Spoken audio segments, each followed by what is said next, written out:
A ver, estamos con Jaime Guevara. Es el día 20 de octubre del 2012 y vamos a hacer el marco ideológico y socioeconómico del rock. Queremos saber cómo nos influye. A ver, Jaime, ¿qué es el rock para ti? Ya. El rock en general, bueno, es un tipo de música, es un género de música, ya, que abarca desde el heavy metal, las, eh, las diversas formas de metal, por ejemplo, thrash metal, death metal, black metal, ah, y viniéndonos para acá hasta el hard rock, o sea, el rock duro, de los años 60 y 70, el rock psicodélico de los 60 y de ahí el rock and roll de los años 50. Y si sigues yendo para las raíces, vas a parar invariablemente al blues. Todo tipo de rock tiene sus raíces en el blues. ¿Encuentras raíces en la música clásica? ¿Y cómo lo relacionarías? Sabes que un autor de música clásica que ha influido bastante en los grupos de rock pesados es sobre todo Wagner. Ya, porque la construcción melódica de las obras de Wagner se parece bastante al que se usa ahora, ¿no? Es más, muchos de los actuales rockeros han tenido oportunidad de analizar y estudiar a músicos como Wagner, a Beethoven, ya, a Vivaldi también. A Vivaldi, ya, y son dos géneros de música tan aparentemente distintos.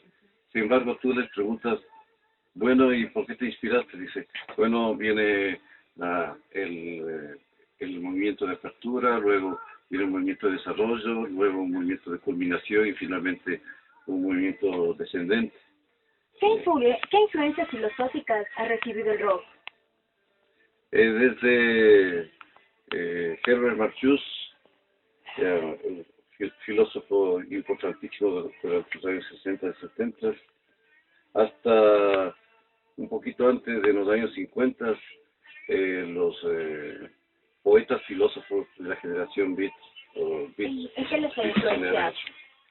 Ya. La generación Beat es esencialmente llevada por el existencialismo. O sea, vivir la vida ahora tal cual es y desenvolverse con soltura, aprovechando todas las posibilidades de la vida, ¿no? Las posibilidades inmediatas. Instintos básicos como el hambre, el sexo y la experimentación con las formas de percibir la realidad a través de drogas. Eso viene de los años 50. Y ahí, claro, el rock está a la vez conectado con el fenómeno de la contracultura juvenil de los años 60 y 70. Y entonces, claro, ahí entran filósofos clásicos, generalmente procedentes del anarquismo. ¿Cuándo y por qué llega al Ecuador este género? Acá empezó a llegar en los años 60, como ecos de el rock and roll de los años 50.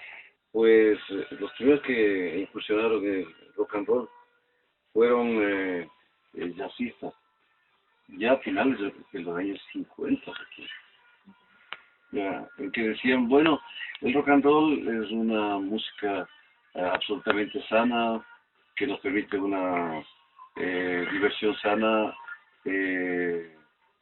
y una sociabilidad sana entre jóvenes. Ya, me parecía simplemente con esta palabra divertido.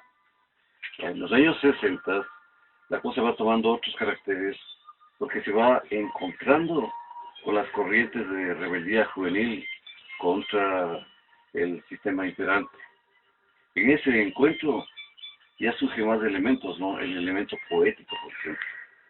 Si bien el rock and roll aportó muchísimo en el ámbito rítmico, ya, y en los Estados Unidos y en Inglaterra, también el elemento crítico, franco en lo sexual.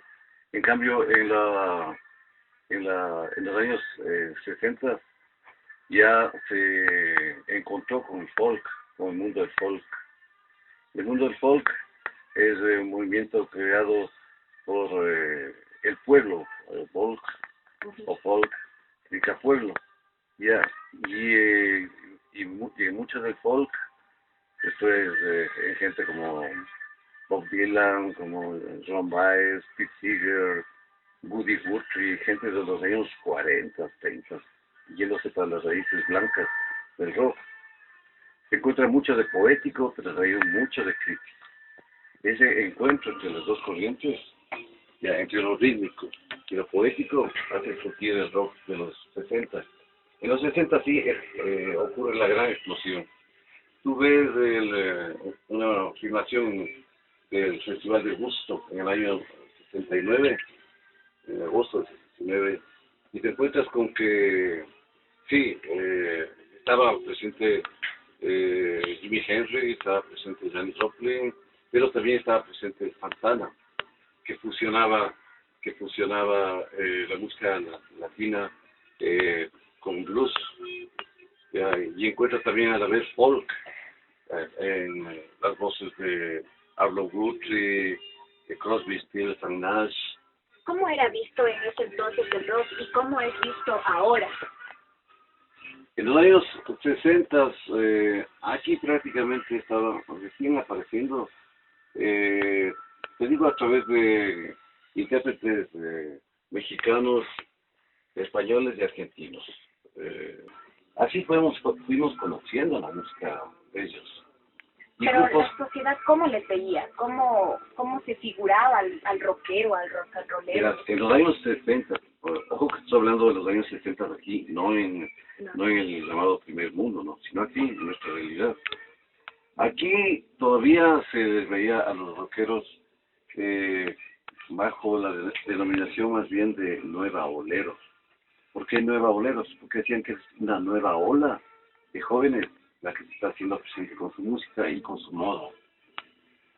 A la gente en los años 60 hay que entender que esto estaba despertando, por ejemplo, Quito estaba despertando de una conciencia de casi aldea a una conciencia de ciudad ya más grande. Ya, llegaron a años 70, y aquí ya los viví como adolescente. Ya ahí sí ya llegó la rebeldía mucho más abierta. Y reflejo de esa rebeldía más abierta también una música más abiertamente crítica y más estridente, más sonora, más fuerte. Ya, ahí sí cambió la cosa para malas para nosotros, ¿no? Porque se nos vino encima la represión. Todos los años 70 aquí fueron años de represión dictatorial, dictaduras militares. Así es que nos hostigaban constantemente. Digo nos porque yo iba a formar parte de esos grupos. Ya. Y en muchos de los barrios de Quito hubo patas, es decir, parches, es decir, grupos. Poco a poco eso se fue agravando, porque entra de por medio otro elemento que todavía no habíamos mencionado, la cuestión drogas. La droga empieza a ser vinculada a la música a través de que nos aficionamos primero a la música y supimos que más de un músico rockero consumía drogas.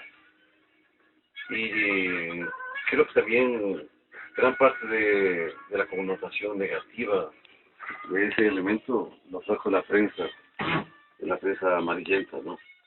Porque sacaban tremendos titulares: marihuanero capturado. Eran con foto y todo un pobre pelado de 15, 16 años. Marihuanero. Y marihuanero que sonaba así una palabra terrible, a la misma altura de violador o asesino. ¿Sabes que aquí en Ecuador y en particular en Quito ha abarcado absolutamente todos los sectores sociales? Pero al ser un movimiento crítico a través de la música, ¿quiénes tienen mayores razones para protestar, para quejarse, para criticar, para putearle al sistema impuesto? Obviamente son las clases oprimidas. Entonces no es nada raro que el hijo del obrero, el hijo del trabajador, el hijo de los barrios más olvidados de Quito y del país, ya, que ellos hayan sido los rockeros, no fue nada raro, fueron mayoría. Y también había por ahí en menor cantidad los rockeros procedentes de los Estados Altos. O sea, es una forma de hablar peculiar de determinado grupo, en este caso el grupo juvenil, ya, y que aquí se lo denominó coba. ¿De dónde sale la palabra coba al mismo tiempo? Eso viene de Centroamérica. Teníamos palabras también importadas del sur, de Argentina especialmente. Por ejemplo, la forma de cambiar las sílabas en las palabras. Por ejemplo, en vez de decir nos vemos en la esquina, nos vemos en la ESNACI.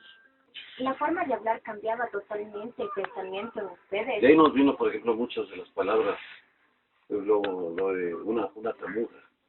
Es una tamuda. Ahora creo que le llaman muda, ¿no? Una tamuda es una muda. Un paquete no igual. Ya, también se dice una pistola. Es un cigarrillo en que está metido este veneno triste que se llama base. Ahora le llaman flecha, según lo que tenía entendido, porque ahí había unas entrevistas que les hacíamos y nos decían que son flechas, porque te va directo al mate, al cerebro. La coba tiene como otra de sus características el estar constantemente en evolución, ¿no? Por ejemplo, si te digo tal vez, ¿tienes un blanco? Tal vez no me comprendas, ¿no? Pero si estoy preguntando, ¿tienes un tabaco? Ah, blanco es ¿Tienes tabaco. un tabaco? Claro. Sí. O préstame un poste para el blanco. Préstame un poste para el blanco. Préstame un fósforo para el tabaco. Ya. Ya, hacerse un poste al fósforo. O le fui a ver a la germo del Marco. ¿Qué es germo? A la mujer. La mujer, justo, y la palabra. A la que mucha gente que pasa la barrera de los 30 y los 40 y más allá, tiende a cerrarse como formas ideales de vida las que ellos tuvieron cuando tenían 20 años o acaso 30. Y ahí debería quedarse el mundo. Pero el mundo ventajosamente no es estático. El mundo va evolucionando, va cambiando. Ya, y es así que empiezan a caminar los chicos con piercings y con tatuajes, ya, y con las cadenas puestas por acá, en vez de las puestas por acá. Todo eso a mucha gente que ha pasado los 30, los 40, le choca. Incluso gente que cuando tenía 20 o 15 andaba a su manera poco convencional, ¿no? Ya. Pero ya lo asimilaron como ese es el modo ideal. De ahí no se debería mover nada. Todo lo máximo que se podría hacer es eso. Más allá de ahí no se puede avanzar un paso. El mejor cuadro ya está pintado, la mejor canción ya está cantada, el mejor tipo de música ya está inventado, ya establecidas sus reglas. Ya. Y ahí corremos el serio riesgo de quedarnos como de pie trabajo. Ya, o sea, estoy caminando y me quedo ahí y digo, no, así se debe quedar ya hasta aquí. Más allá y hay un paisaje inconmensurable adelante. O sea, el horizonte siempre va a estar adelante. Avances lo que avances, siempre habrá tal vez más allá un horizonte. Ya pues Jaime, eso es todo, muchas gracias. Este es el punto de vista de Jaime Guevara.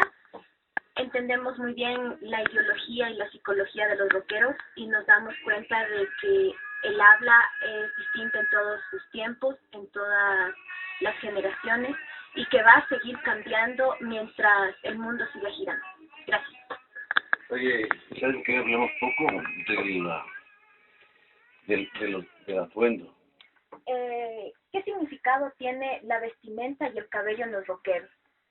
¿Qué tratan de expresar a través de esos elementos? Mira, tenemos que pasar para ello por las diversas etapas, ¿no? En los años 50 era simplemente la identificación con las clases más desposeídas de la sociedad. Entonces, la chompa de cuero, eh, el pantalón jean, las botas de trabajo, ya, estos eran como indicativos de una forma de vivir rebelde. Ya, mira, al libro no se llegó de golpe. Bueno, hubo esa breve introducción allá para el color negro con los años 50, pero enseguida se pasó en los 60 más bien al colorido. Y tú encontrarás, y es la memoria que yo tengo como mis 15 años, mis 20 años, full colores en la ropa. Si hasta entonces aquí se nos metía la idea de que el joven bien, ya el que seguía las formas de vida de su padre, incluida la vestimenta, tenía que tener camisa blanca, ya, y nosotros empezamos a usar camisas de colores, pues nos decían por eso homosexuales, maricones y otros epítetos. Las chicas también, en vez de la faldita Chanel convencional, la faldita sastre de la mamá, empezaron a usar faldas largas, como de gitanas, y bien coloridas, que muchas veces fueron hechas con tela de cortina. Ya, con tela de cortina, que tiene muchos flores, mariposas y tal. Ya. También hay una identificación con la estética tribal.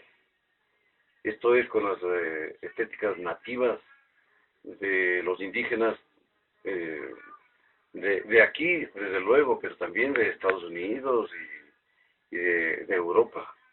Entonces vienen los collares, vienen los aretes grandes, por ahí algún audaz ya se aventura a ponerse una argolla acá, ya, y los tatuajes de a poco van entrando, de a poco. Antes, si tú usabas un tatuaje, o sea, en los años 70, ya, estabas identificado como carne de cárcel. Ya, y en cambio, si usabas colores como el blue jean, ya, el blue jean era una prenda que yo en la infancia recuerdo que mi padre me decía, ese tipo de pantalones son propios únicamente de los barrenderos de las calles, ya, y de los mecánicos. Aquí mucho tiempo se conoció al blue jean como el pantalón mecánico. Ya. Aquí no se lo conoció como vaquero, sino mucho tiempo después. Ya, decían ese el pantalón de los capariches. Capariche es la palabra quichua para el barrendero de calles. Entonces ellos usaban blue jean, o sea, incluido bastantes veces el mameluco, esto es de una sola pieza, para su trabajo. Ya, que los jóvenes de clase media o de los sectores bajos incluso, empezaran a identificarse con la clase trabajadora, era algo insólito, ¿no? Para muchos padres de familias de ese tiempo implicaba un descenso social. Ya, sin embargo, los jóvenes de clase media empezamos a salir también con blue jeans, identificándonos con la clase trabajadora. Nosotros usábamos sandalias. ¿Ya? Yo tenía los talones partidos por los callos fuertes, de caminar y jalar dedo. La jalada de dedo también es otro elemento lindísimo. Pero yo tengo una imagen muy romántica de esa época, ¿no? Por la jalada de dedo implicaba que llegabas a una ciudad X, buscabas una pata de peludos, ya te acercabas a ellos y hola, ¿qué fue? ¿De dónde vienes? Uno viene de Costa Rica, otro viene, no, yo vengo acá de Guayaquil. Muchos chicos, incluso jóvenes, desconociendo la filosofía hippie, la menosprecian, ¿no? Al punto que yo he llegado a creer en la reencarnación. Cuando oigo a un joven de 15 años, o de 17, o de 20 años, hablar mal del hipismo como, los hippies, esos vagos, drogadictos, sucios, piojosos. Parece que estoy oyendo a mi abuelita. Y la verdad que me emociona mucho. Y digo, abuela, has recarnado. Me decía que les partían la cabeza. ¿Cómo era? O sea, verás, paraban camiones repentinamente llenos de militares. Bajaban en las patas, en los barrios donde había pata hippie, ¿no? Ya, bajaban ahí y a pescar melenudos y nos llevaban presos a los regimientos y a raparnos la cabeza. Pero la humillación peor la tuvimos con el general Guillermo Rodríguez Lara, dictador, ya que dictaminó formalmente la prohibición de cabellera larga, también de barba, y para las chicas de minifalda, porque la minifalda también trajo lo suyo. La minifalda era un símbolo de liberación sexual femenina. Las minifaldas que tú ves, se puede ver en películas todavía, ¿no? Tú dices, esto minifalda. Una falda larga. Claro, ahora se ve como largas, ¿no? Ahora se ve como largas. Igual que los melenudos, tú ves melenudos por acá, la medida del hombro, tal vez la oreja. Ya. En los colegios, por otra parte, tuvimos una represión tremenda. Y para mí es bien duro escuchar que todavía 30 años o 40 años después sigue habiendo esa represión en muchos colegios. O sea, los educadores fueron unos quedados. O sea, se quedaron eternamente en su época del eterno la corbata. Eso es respetabilidad. Ya, todo lo demás representa perdición, consumo de drogas, camino a la locura, ya, libertinaje sexual, y esa música sin ton ni son que hacen los jóvenes. Para muchos de ellos es así. Yo me he encontrado abogando por jóvenes actuales, quiero decir, con gente de colegio, con gente que tiene 15 años, 16 años, frente a inspectores que tienen 20 años menos que yo, y son, y claro, tienen unos 30 años, y piensan como igualito que mi abuelita también. No, señor, es un colegio de varones, y aquí no vamos a admitir rockeros, no vamos a admitir maleantes, o sea, rockeros, maleantes. Yo durante mucho tiempo dije que algunos cuarteles se creían o se creen, algunos colegios se creen cuarteles, otros se creen conventos. Y ahora tengo que decir que aparte de que unos se crean conventos y otros se crean cuarteles, hay otros terceros que se creen peluquería. Todo junto. ¿Por qué? Porque resulta que el inspector general o el inspector de curso, en vez de estar dedicado a sus ocupaciones habituales, tiene siempre aditamentos de peluquero, y le complace en sumo grado pasar la máquina de peluquero por aquí y hacerte un callejón, ya, para que te rapes, y el placer mayor de ellos, pelos. Inspectores, que muchos profesores que ya tendrán sus 40 años, ya, todavía se asustan si ven una calavera o dos pintada en una camiseta. Les compadezco mucho lo que todavía se asustan de cucos. Pero al margen de eso, las chicas han sido también sometidas a una represión terrible. Unas chicas que hicieron un círculo de estudio anarquista a la cosa de un par de años en el Colegio Fernández Madrid, pues la tutora del curso reunió a los padres de familia y les dijo que estaban formando una secta satánica, que había que cuidarse mucho de ello. Yo estudié en el Motupa, de ahí fui expulsado por negarme a cortar el pelo, y lo digo con todas las letras. He ido a la vez a abogar en el Colegio Mejía, ya crecidito, ya con canas y todo, habiendo obtenido cierta respetabilidad. Soy de rockero respetable. Así todo me han dicho, no señor, son las reglas del colegio. Digo, ¿puede enseñarme por favor el reglamento del colegio donde diga que es prohibido usar pelo largo? Pues no lo tienen y no lo pueden tener jamás, porque en la Constitución de la República, en la antigua y en la nueva también, ya se insiste en la no discriminación por asuntos de raza, sexo, color, vestimenta y similares. Ya, a otros chicos, un caso reciente, se les obligó a comerse el cabello, lo que me recordó un incidente de hace ya un buen número de años bajo el gobierno de Rodríguez, de Sixto Durán Ballén. Disculpa, me confundo de uno a otro, total lo mismo, ¿verdad?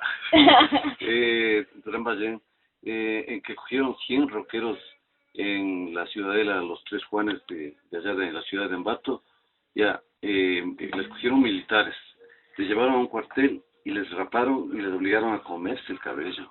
Y a las chicas que les encontraban con cigarrillos les obligaron a comerse el tabaco. Y este tipo de cosas, como tú mencionas, siguen ocurriendo y es tiempo ya de que pasen totalmente. Entonces, ¿por qué te llama la atención de que de los colores y las flores y las mariposas y la paz y el amor se haya pasado de este símbolo de paz y amor ya al de que esto evocaba al de la palomita de la paz, ¿no? Ya eran tipos de la guerra de Vietnam y todo esto.